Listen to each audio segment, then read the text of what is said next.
Good morning, my beautiful TikTok fam bam. Good afternoon in some areas, you guys. Today, I know we're gonna get caught up today. I know I've been away for a few days, but getting ready for Thanksgiving and guests coming.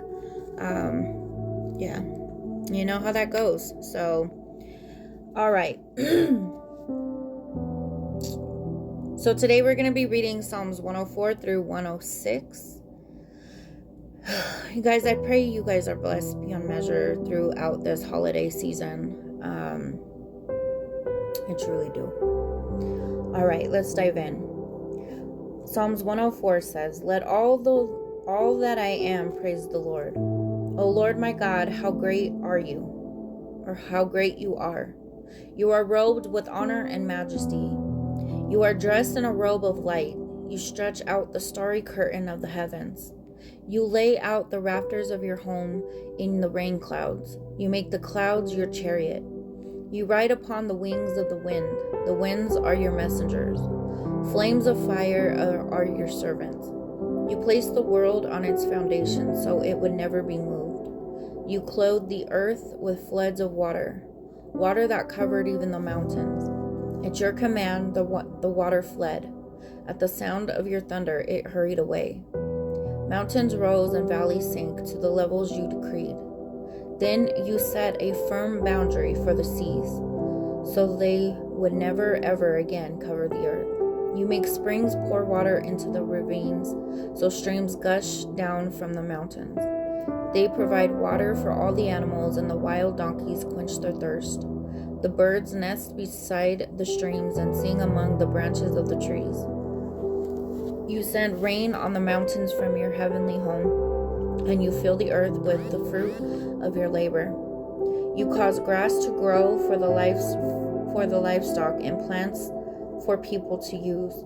You allow them to produce food from the earth, wine to make them glad, olive oil to soothe their skin, and bread to give them strength.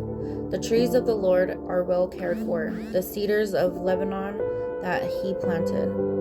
There the birds make their nests, and the storks make their homes in the cypresses.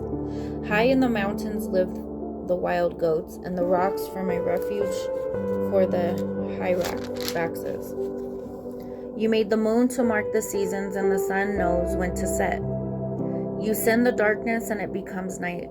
When all the forest animals prowl about, then the young lions roar for their prey, stalking the food provided by God. At dawn, they slink back into their dens to rest. Then people go off to their work where they labor until evening. O Lord, what a variety of things you have made. In wisdom you have made them all. The earth is full of your creation, your creatures.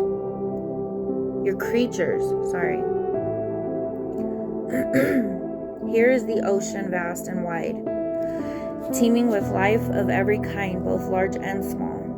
See the ships sailing along, and Leviathan, which you made to play in the sea.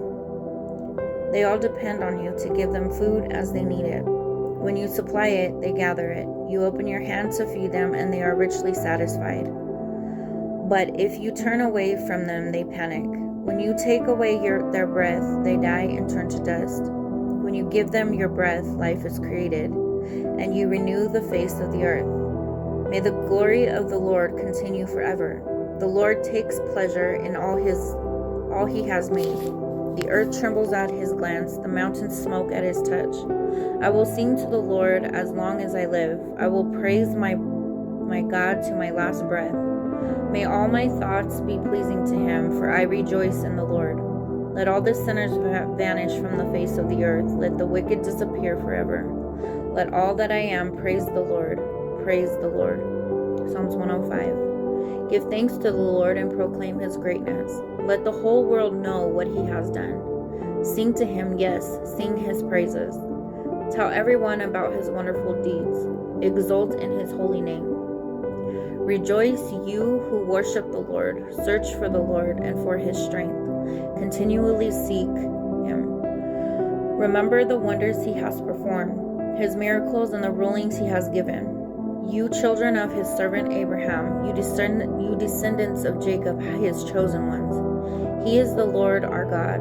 His justice is seen throughout the land. He always stands by his covenant, the commitment he made to 1,000 generations.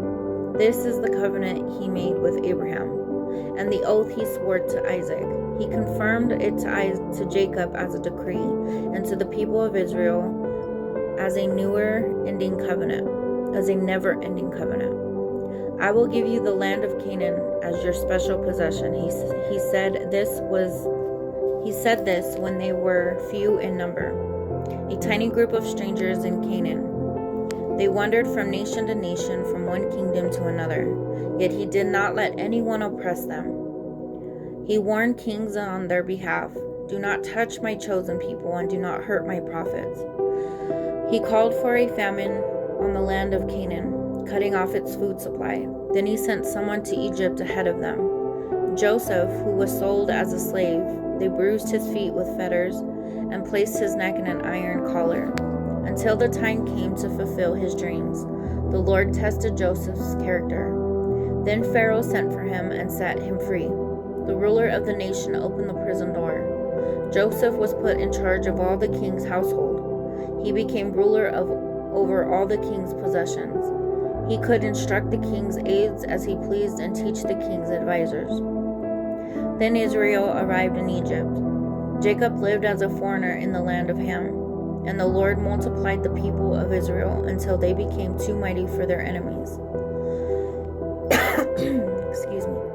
Then he turned the Egyptians against the Israelites, and they plotted against the Lord's servants. But the Lord sent his servant Moses along with Aaron, whom he had chosen. They performed miraculous signs among the Egyptians and wonders in the land of Ham. The Lord blanketed Egypt in darkness, for they had defied his commands to let his people go. He turned their water into blood, poisoning all the fish. Then frogs overran the land, and even invaded the king's bedrooms.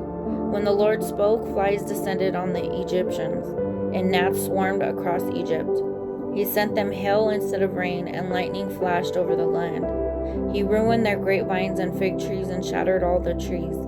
He spoke, and hordes of locusts came, young locusts beyond number. They ate up everything green in the land, destroyed all the crops in their fields. Then he killed the oldest son in each Egyptian home, the pride and joy of each family.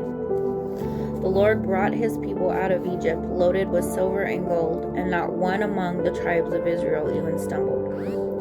Egypt was glad when they were gone, for they feared them greatly.